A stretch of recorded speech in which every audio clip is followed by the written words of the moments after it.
And I'm like, oh, he's won an award. Oh, this thing got to be good. It got a great reception out at SDCC, and now you got this award.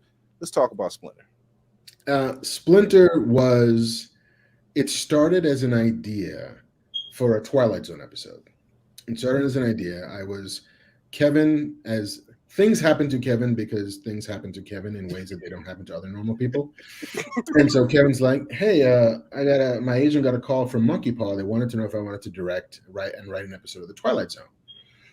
And so Kevin's like, do you want to work on an episode of The Twilight Zone? And as I have made it a habit, when Kevin asks me if I want to do a thing, I say yes.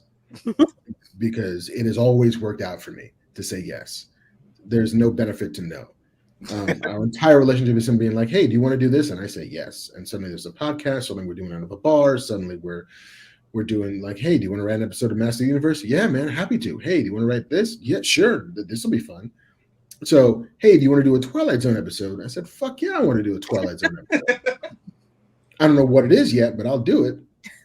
And so I was flying from Vancouver back to LA and thinking about, well, all right, what did Twilight Zone always do? There's always an episode on a plane, and there's always an episode with a creepy kid who does creepy kid shit. I'm like, what if that's the same story?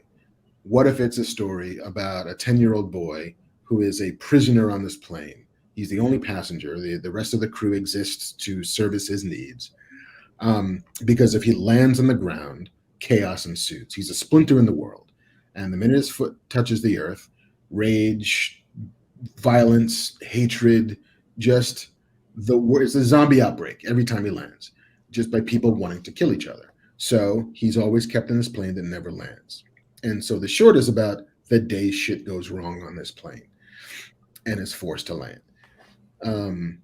It's wildly ambitious for a short, and stupidly so. Like suddenly now we need a plane. Okay, where are we going to get a plane? Oh, and suddenly I need a 10-year-old white kid. Oh shit! Like I can't just run around looking for 10-year-old white kids. As a black man. It's that episode of Blackish all over again. Yeah. Just like, dear internet, I'm looking for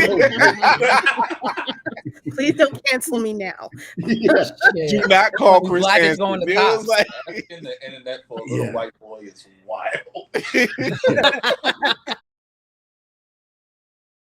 Hello, white boys Make are that us. to a short. Looking for a 10-year-old.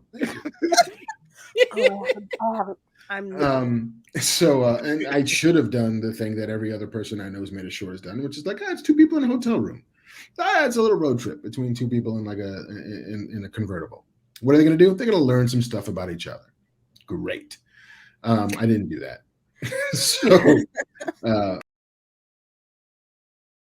For a filming location where they had planes, I had to cast everybody that I knew.